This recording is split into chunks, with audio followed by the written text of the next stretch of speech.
আসসালামু আলাইকুম everyone, welcome to my another new blog. আপনারা সবাই কেমন আছেন? আলহামদুলিল্লাহ, আল্লাহর রহমতে আমি এবং আমার পরিবার সবাই ভালো আছি। এই তো খুব সহজভাবে কিভাবে খিরিসার বানানো হয় ঘরোয়াভাবে, তা সেই রেসিপি আপনাদের দেখানো হবে। ফার্স্টে আমি মেজারমেন্টে 1.5 কাপের মতো পাউডার মিল্ক নিয়ে নিয়েছি। তারপর এই তো এখন পরিমাণ মতো পানি দিয়ে দিয়েছি। আর আপনারা যদি পাউডার মিল্ক দিয়ে কেউ না বানান, যদি লিকুইড মিল্ক নেন, তাহলে এটা আপনাদের ইচ্ছা মতো। সো আমি পাউডার মিল্ক দিয়ে খিরসাটা বানিয়েছিলাম। আর আমি কিন্তু যখন মিল্কটা তৈরি করেছি পাউডার মিল্ক দিয়ে, পানি দিয়ে, পাউডার মিল্কটাই আমি লিকুইড মিল্ক করেছি এটা পানি দিয়ে। সো আমি কিন্তু এটা একটু ঘন করে দিয়েছি।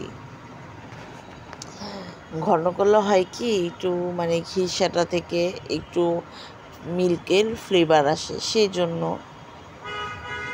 তারপরেই তো পরিমাণ মতো চিনি দিয়ে দিয়েছি। এটা কিন্তু খুব সহজভাবে ঘরে চাইলে আমার আন্টিরা আপুরা যারা আছেন খুব সহজভাবে ঘরে বানাতে পারেন।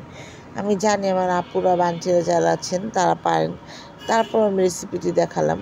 আর চিনির পরিমাণটা আপনারা কে কতটুকু খাবেন সে অনুযায়ী দিবেন। অনেক আছে না যে একটু মিষ্টি মিষ্টি বেশি পছন্দ করে, কেউ একটু কম পছন্দ করে। সো আপনারা এটা পরিমাণ অনুযায়ী দিবেন মিষ্টিটা। তারপরে এই তো চিনির পরিমাণ দিয়ে, তারপর হচ্ছে গিয়ে সামান্য একটু লবণ দিয়ে দিয়েছি।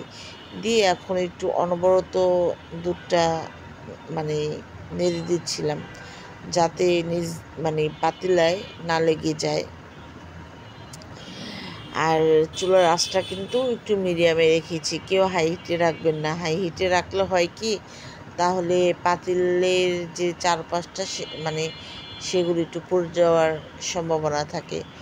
সো আমি একটু অনবরত দুধটা নেড়ে দিচ্ছিলাম। তারপর হচ্ছে গিয়ে আপনারা সাথে চালের গুঁড়ো দিয়ে দিবেন একটু, চাল পরিমাণ মতো একটু চালের গুঁড়ো দিয়ে নর্মাল পানি দিয়ে একটু আগে ফার্স্টে একটা বাটিতে একটু লিকুইড করে নেবেন। তারপর হচ্ছে গিয়ে মিল্কের মধ্যে সেইটা দিয়ে দিবেন, দিয়ে আবার অনবরত নাড়তে থাকবেন। এটা কিন্তু একটু নাড়াচাড়া বেশি করা লাগে, তাহলে খিরসাটা খেতে বেশ মজার হয়। আর যদি কেউ না নাড়েন তাহলে কিন্তু পাতিলে লেগে যাওয়ার অনেক সম্ভাবনা থাকে। আর খিরসাটা কিন্তু চাইলে ঘরে একদম আমাদের যে উপকরণ দিয়ে খিরসাগুলো খিরসা বানানো হয়েছিল, সেটা কিন্তু আমাদের ঘরে সচরাচর সবারই থাকে। যেমন লিকুইড মিল্ক, চালের গুঁড়ো, তাই না, বা চিনি, আর সাথে কিছু দিইনি। আর যদি আপনাদের তাও খিরসাটা না জমে, তাহলে সবাই কিন্তু একটু কর্নফ্লাওয়ার দিয়ে দিবেন সাথে। তাহলে হয় কি, খিরসাটা কিন্তু আর একটু জমে যায়, যদি কারো খিরসা না জমতে চায় সেই ক্ষেত্রে। আর যদি কারো জমে যায় তাহলে আর কর্নফ্লাওয়ার দেওয়ার প্রয়োজন নেই। আর একটু অনবরত নাড়তে থাকবেন সবাই খিরসাটা। আর খিরসাটা চাইলে কিন্তু কেউ পাটিসাপটা পিঠার সাথেও বানানো যায় খিরসাটা। তারপর হচ্ছে গিয়ে খিরসা তো লাগে আমাদের, তাই না, পাটিসাপটা পিঠার সাথে। তারপর হচ্ছে গিয়ে চাইলে কিন্তু কেউ ওই খিরসা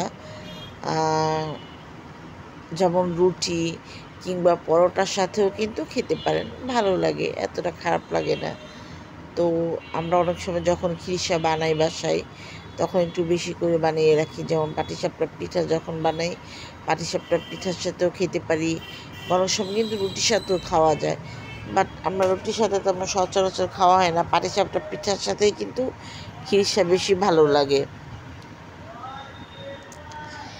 তো চুলার আঁচটা কিন্তু কেউ হাই হিটে রাখবেন না প্লিজ, মিডিয়ামে রাখবেন, বা মিডিয়ামে থেকে আরেকটু কমে রাখবেন।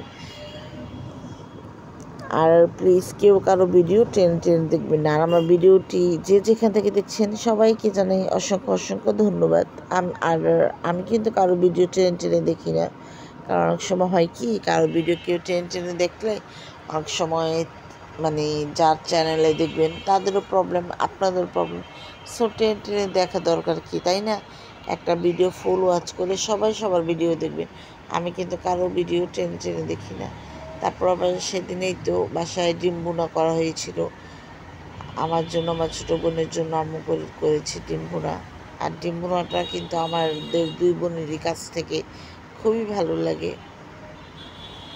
তো এই তো একটা ফ্রাই প্যানে হচ্ছে গিয়ে তেল দিয়ে দিয়েছে, তারপর পেঁয়াজ দিয়ে দিয়েছে, যে একটু পেঁয়াজগুলো হালকা ভাজা ভাজা হয়েছে, তারপর পরিমাণ মতো সব কিছু দিয়ে দিয়েছে, যেমন লবণ, হলুদের গুঁড়ো, মরিচের গুঁড়ো,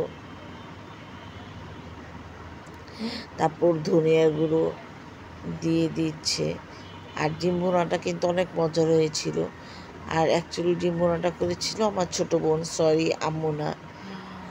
কারণ আমার একটা ভিডিওতে কে কোন রেসিপি করে সে অনুযায়ী আপনাদের বলা হয়। কারণ কেন, এটা আমার বলতে ভালো লাগে। আমার কথা আমার যে যে যে মানে আমাদের ফ্যামিলিতে যে যেটা মানে, যেহেতু এটা একটা ভিডিও মানে বা এটা একটা কাজ, সো আমি মনে করি যে কে কোন রেসিপিটা তৈরি করেছে সেটা দেখাতেও কিন্তু আমার ভালো লাগে, যে আম্মু কোন রেসিপি, আম্মুরভাবে আম্মু কীভাবে করেছে, ছোটো বোন কীভাবে একটা রেসিপি করেছে, কিংবা আমি যখন করি রেসিপি আমি কীভাবে করেছি, ঠিক না? এটা দেখাতেও কিন্তু ভালো লাগে।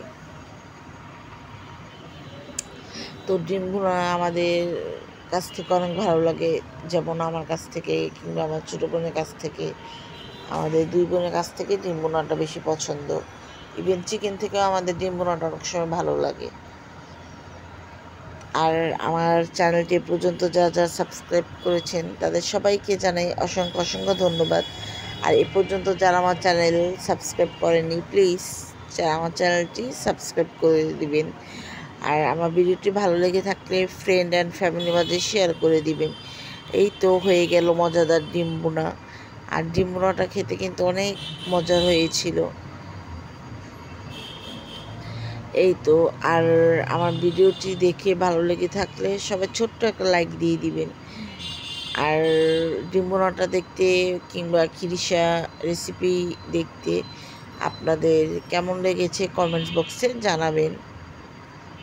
আর ডিম ভুনাটা এত লোভনীয় লাগছিল, অনেক লোভনীয় লাগছিল, যে আলহামদুলিল্লাহ খেতে খুব মজার হয়েছে। তো আমি আবার বলতেছিলাম যে যখন খাচ্ছিলাম যে মানে আমার বোনকে যে অনেক ভালো লেগেছিল। এই তো।